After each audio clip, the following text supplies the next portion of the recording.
My name is Dale Cutter. I have been a ranger in the National Forest for 11 years. I know these mountains well. I know which ridge freezes first in October. I know the difference between a tree that falls on its own and one that gets knocked over. I say all this so you know I was not new to this. I was not lost. I was not confused. I was doing my regular job when I found something I should not have found, and after that things moved fast. It started with a phone call that came in late on a Tuesday. I was at my desk eating a sandwich and filling out mileage forms for the truck. That is what I do on Tuesdays. Karen, who runs the district office, sent me a voicemail from a hiker named Paul Estes. He had called the main line around 4 in the afternoon. His voice was calm. He said he had been hiking alone on the Appalachian Trail between Weah Bald and Rock Gap. He said he saw something off-trail, maybe 100 feet into the woods. It looked like a camp, but not a normal hiker camp. No tent, just a blue tarp tied between two trees, a fire ring, a lot of food, and a big plastic dog kennel. The kennel door was latched shut from the outside. He said there was no animal in it. He said it felt wrong to him and he kept walking. Karen wrote under the voicemail, "Check when you get a chance." I listened to the voicemail one more time. Then I pulled up the map for that part of the trail. That stretch of ridge has some old logging roads behind it. Most of them are blocked off and rough, but some of them you can still drive down if you know the way. I marked the spot on my map and set my alarm for 5 in the morning. I woke up before the alarm. I made coffee and stood at the kitchen window while the yard got light. My neighbor has a big shepherd dog. He was already up, moving around his pen. I watched him for a minute, then I put on my boots and left. I drove out to the Forest Service road that runs west of that trail section. It has a locked gate at the county line. I have the key. The lock looked clean, no scratches, no fresh mud on the post. That meant nobody had driven through it recently, at least not from this end. I parked just inside the gate and walked the rest of the way. The woods were still cool at 6:30. The light came through low and flat between the trees. Everything smelled like moss. It had rained 2 days before and the ground was soft. I could see my boot prints pressing clear into the dirt as I walked. I stayed off the main trail and moved below the ridgeline, pushing through when I had to, stepping over fallen trees. I went slowly. Being in a hurry in this kind of work puts you in spots you cannot get out of. I found the camp at around 7:15. The hiker had described it right. A blue tarp tied between two trees about chest height using paracord. Whoever tied it knew what they were doing. Under the tarp there was a folding camp chair, a small propane stove, a cooler, and a big plastic kennel. The biggest size they make. A padlock held the kennel door shut from the inside. Nothing was inside, but there was a fleece blanket folded up in the back of it. Blue. I stood outside the tarp and just looked at it for a full minute.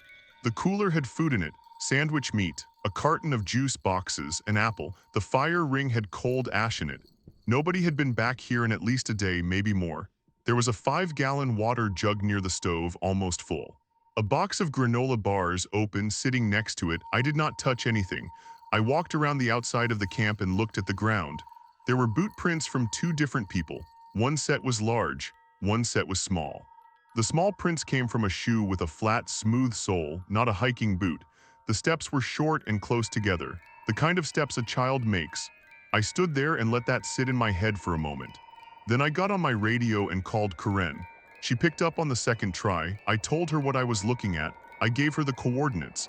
I kept my voice flat because there was no use in anything else. She was quiet. Then she said she would call the county sheriff and ask me to stay and not touch anything. I said I would. I moved back about 30 yards from the camp and sat down against a big white oak and waited. Most of this job is waiting. People do not know that. They think it is all rescues and wildlife and fire. That stuff is part of it. But a lot of the time you are just sitting somewhere, being still, paying attention. I have waited out storms on ridges. I have waited for lost hikers to find their way back. I have waited in my truck in the cold, watching roads where people were dumping trash. Waiting does not bother me. What bothers me is waiting when you do not know what you are waiting for. I kept looking at the kennel from where I sat. Even from 30 yards I could see that blanket inside it. Those small shoe prints. I have 2 daughters, 8 and 12. They live with their mother in Bryson City. I see them on weekends. I started thinking about them and then I stopped because it was not going to help me right now. The deputy who came out was named Tate. I knew him. We had worked a lost hiker together 2 years back. He does not make things harder than they need to be. He came in on foot from the trail side, which was the smart way to do it. He had a younger deputy with him that I did not know. I walked them to the camp and stepped back. Tate did not say anything for a long time. He walked around the outside the same way I had. He looked at the footprints. He looked at the kennel. He looked at the juice boxes. Then he looked at me and said, "You didn't touch anything." I said no. He said a detective and maybe a forensics team were coming and it would take a few hours. He asked if I could stay. I said yes. The younger deputy went back to the trail to make calls and guide people in. Tate and I stood about 20 feet from the camp and did not talk for a while. By early afternoon, it was a full law enforcement scene. Sheriff's office, state investigators, my supervisor, everyone looking at the same kennel. The assumption right away was kidnapping. The padlock on the outside. The child's blanket, the remote location. It had the shape of something bad. By evening they had a name, Daniel Voss, 39, from Atlanta. His daughter Emily, 8 years old, had been reported missing 3 weeks earlier. There had been a custody dispute. A judge ruled against Daniel. He took Emily the following weekend and they hadn't been seen since. So the picture made a certain kind of sense. Father loses in court, grabs his daughter, disappears into the backcountry. The locked kennel was troubling, but people do things you wouldn't expect when they feel cornered. The theory was that he had been keeping her in it at night and moving around to avoid being found. That's where we started. The next morning we brought in tracking dogs. 2 bloodhounds and a Malinois, all experienced. They picked up scent from the camp and moved northeast into the backcountry. We followed for about 40 minutes before the terrain turned into thick laurel. The lead bloodhound stopped at the edge of the thicket and sat down. The handler worked her around and she stopped again in the same spot. The Malinois was pulling back on his leash. The handler, Phil, had been doing this work for close to 20 years. He looked at me and said the dogs didn't want to go in. I asked him if they'd lost the scent. He said no. He said Risa had the scent, she just wasn't going to follow it. I had never seen that before with a trained search animal. A dog losing a scent is normal. A dog refusing to follow a scent it clearly still has is something different. I didn't know what to make of it. I just know what I saw. We left the dogs with Phil and went in on foot. Me, a deputy named Corey, and a wildlife officer named Stan who knew the area. We found a dog, a German Shepherd, with a name tag Max on its neck about 60 yards into the thicket. He was on his side in a small clearing. The injuries were to his neck and chest, deep parallel gashes, 4 lines. There was a lot of blood. He had fought, the ground around him was torn up, branches broken. Whatever he had fought, we didn't find any blood from it. His right ear was missing, gone, clean at the base. Phil found the ear later. It was on the tip of a broken branch about 5 feet off the ground. It wasn't dropped there. It was placed there, balanced on the point of the branch. The official report said bear attack. I've seen bear attacks. I didn't say anything at the time, but I didn't write bear attack in my own notes either. The search continued for days. We found out that the dog belonged to Daniel Voss. Other than that, we found nothing on Daniel or Emily. We were still operating under the kidnapping assumption, running down lids, checking roads and shelters and any location a person might resupply. Then a separate hiker, a man named Marcus, was reported overdue by his wife. He had gone out on a Monday morning day hike and hadn't come home. We found his boots at the base of a tree about a quarter mile from where we'd found Max. Both boots side by side, laces untied. His car was still in the trailhead lot. We searched the area thoroughly. No sign of Marcus. No pack, no clothing, no injury. He had simply not come back.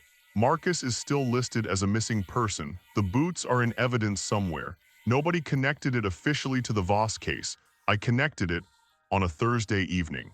It had been raining since noon, and by the time we went out for the evening search, it was cold and coming down steady. There were 4 of us. Me, a state investigator named Terry, a deputy, and a local volunteer named Pete who knew the upper drainage better than anyone.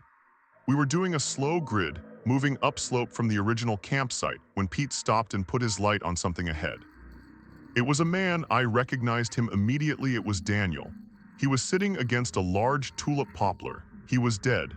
He was sitting straight up with his back against the trunk and his hands at his sides. The way he was positioned, upright like that in the dark and the rain, I thought for half a second he was alive. He wasn't. His face had an expression I hadn't seen before and haven't seen since. Not pain, not sleep, something more fixed than either of those. Like every muscle had locked at once.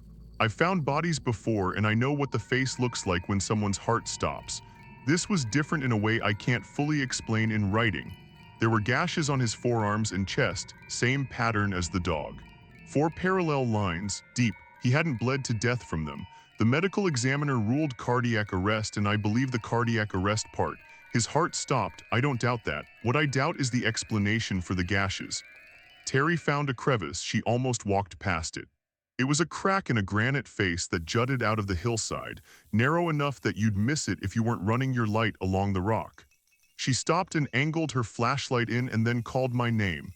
I saw the shape of a little child. It was Emily, she was at the back of it.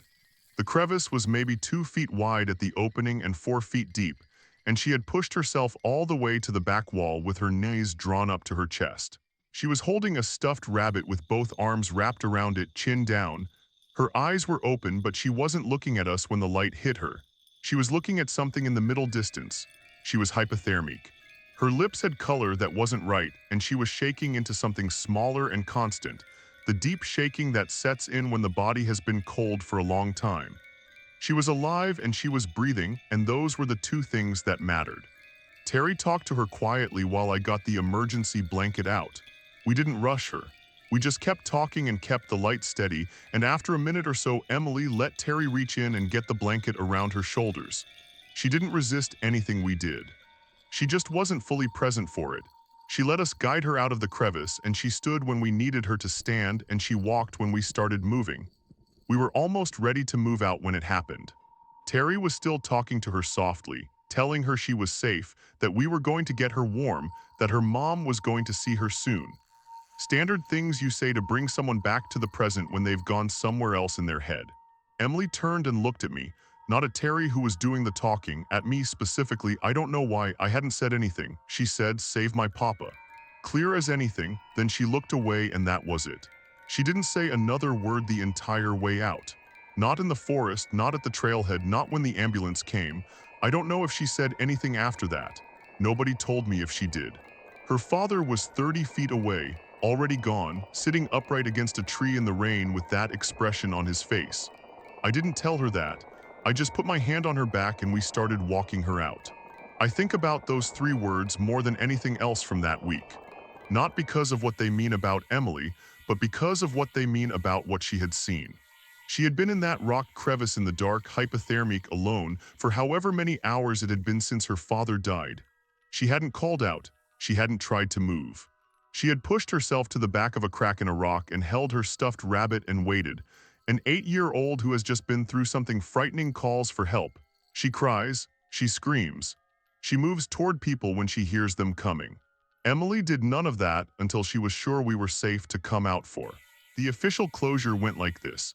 Daniel Voss died of cardiac arrest, brought on by weeks of stress, exposure, and the physical toll of living rough in the backcountry while evading law enforcement. The gashes were from a bear encounter at some point before he died. The dog's death was also a bear. The kennel was Daniel keeping Emily contained at night, a sign of how far he had deteriorated mentally. Emily was returned to her mother. Case closed. I understand why cases get closed that way. There's pressure to resolve things, to give families answers, to move on. I don't think everyone involved was being dishonest. I think it was the easiest shape to put around what happened. But some things don't fit that shape. The kennel was padlocked from the inside.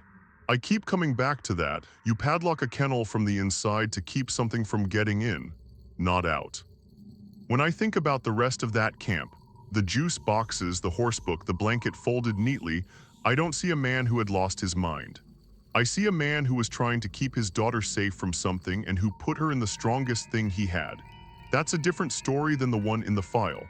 The gash pattern on the dog matched the pattern on the man. Both 4-line, both deep, both on the neck and chest.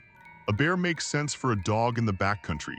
The same specific pattern on a full-grown man weeks later in a different location, that's harder to explain away. Daniel sitting upright against that tree, just sitting there. A man who had been afraid for weeks, who had been moving constantly, who had built a hidden camp and locked his daughter in a kennel at night. And at the end he just sat down and stopped. I don't know what he saw, but something was there. I've been back to that area a few times on my own time, not looking for anything specific, just walking and paying attention. I found a deer carcass deep in the laurel. Something had fed on it, but not the way a bear feeds. Large sections were removed and the rest was left entirely untouched. I've worked this forest for 11 years and I couldn't tell you what animal did that. I've noticed branches in the upper canopy in that area with marks I don't have an explanation for. Smooth pressure marks like something resting weight on them. They don't match deer rubs. They're higher up and on the underside of the branches in some spots. That's all I can say I actually found. I'm not going to dress it up into something more. Emily is 9 now. Living in Atlanta with her mother. I've thought about reaching out and always decided against it. She asked me to save her father and he was already dead when I found him. I don't know what I would say to her. What I think about most is Daniel sitting there against that tree in the rain. He wasn't running when he died. Whatever he saw in those last moments, he didn't try to get away from it. I don't know what that means. I've thought about it long enough to know I'm not going to figure it out from the outside. I still work the Unaka district. The case is closed and nobody is going back to look at it. I still go back to that area sometimes. Not past the Laurel Slicks though, I stay out of there. I'm not saying don't hike that trail, I'm just saying stay on the marked path, don't go off into the deeper forest. And if you're going alone, maybe pick a different section of forest.